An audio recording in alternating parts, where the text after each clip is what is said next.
Now to Texas, where a father says he forgives the teen accused of fatally stabbing his son at a high school track meet. Police are now revealing what led to the terrifying moment. Here's ABC's Andrea Fujii. New details about the killing of Austin Metcalf, the student stabbed at a high school track meet near Dallas. According to the arrest affidavit, 17-year-old Carmelo Anthony has confessed to the killing, saying he was trying to protect himself. He brought a knife to the track meet. Nah, you can miss me with all the comments talking about, oh, well, something that was said must have caused him to be outraged. What was said in the argument? No. You brought a knife to a track meet and you sat in your opponent's section. You don't do that unless you're looking for a problem, if you're not looking for an issue, if you're not looking for controversy. If you don't know what I'm talking about, a 17-year-old track runner from Texas, Austin Metcalf, was brutally unalived at a track meet and passed away in his twin brother's arms when he was attacked by 17-year-old Carmelo Anthony.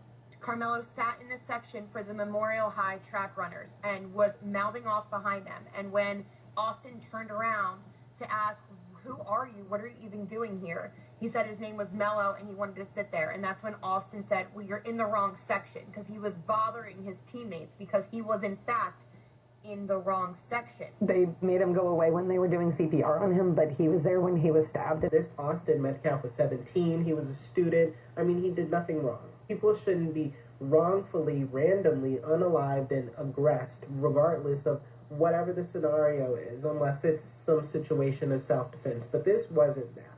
But the outrage around the death of white people not deserving of being unalived is often fueled by this racist behavior that demands that the entire community be held responsible for the actions of someone who happens to be in a certain BIPOC community. And this energy is oftentimes not reciprocated when it comes to random white people doing the very same crime.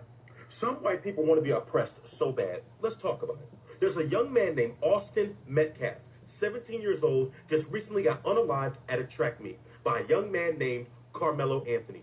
Absolutely no relation to the basketball player.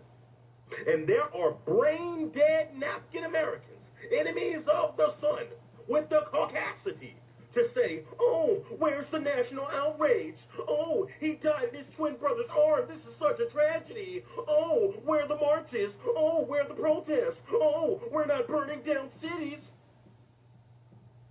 The young man was caught immediately. And I'm sure he's going to face the swift hand of justice.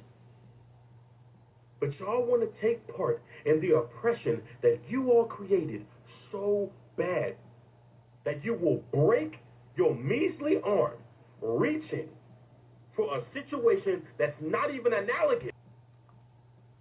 What could have possibly caused this flash flood in the middle of central Texas in the hills on July 4th, 2025? Was it global warming? Was it President Trump's fault? Was it the National Weather Service's fault? What steps could have been missed? And how can we better improve our system so that this doesn't happen again?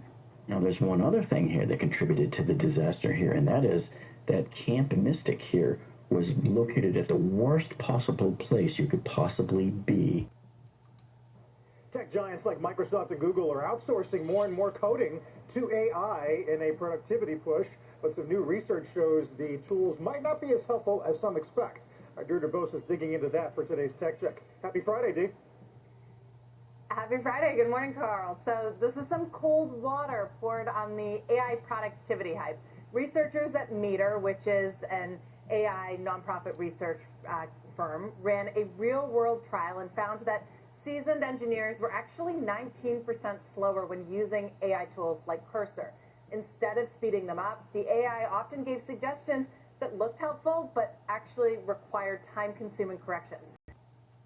Some of the top headlines that we're following now on ABC News Live reports 2 Chinese nationals have been caught smuggling potential agroterrorism fungus into the United States.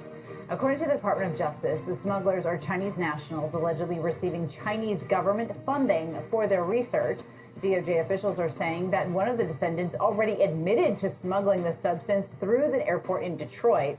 And according to the FBI, the fungus is known to cause what they call head blight in various crops, and it's responsible for billions of dollars in economic losses every year. And that's usually when I notice it. What is excessive masculinity? You know, I need this big old car. It's okay, you're compensating for something. Compensating for what? A lot of things, I can tell you that much. Go ahead. Go ahead. List it. I mean, probably their low self-esteem and maybe their tiny dicks. Can I say, especially older women, they harder to figure out oh, I don't like women, I've never been into women. Don't believe that, sis. But I'm going to give you some tips on how to figure out if she truly, straight or if you got a chance. Sign number 1, if she seeks you out first, if as soon as you walk in the room or you standing somewhere solitary and she comes over to you, baby, she like you. Thanks. I don't. We're gay! Move, I'm gay. This is as close as we can get to the base of the World Trade Center. You can see the firemen assembled here, the police officers, FBI agents, and you can see the 2 towers. A huge explosion now, raining debris on all of us. We better get out of the way. We don't know what's happened inside. What we know we have to do is just keep running the other way. The firemen are going this way, so are the police officers. We don't know what's happening. Okay, lady.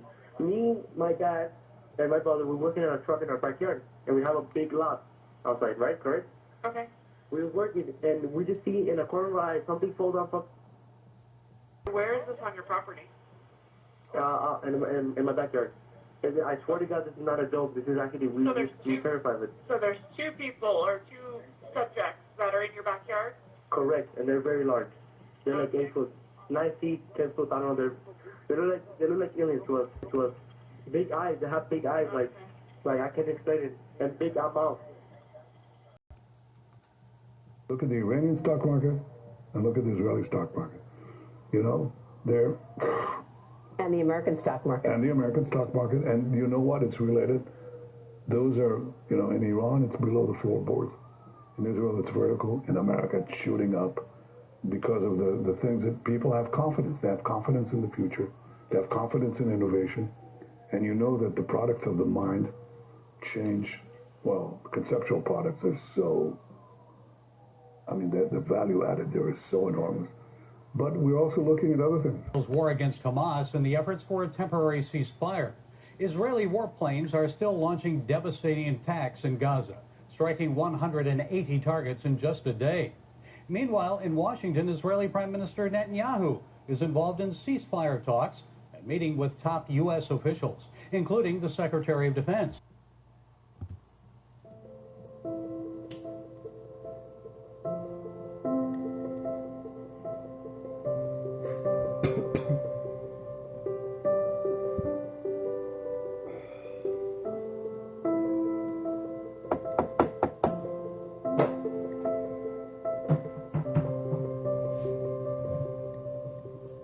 This world's falling apart, man.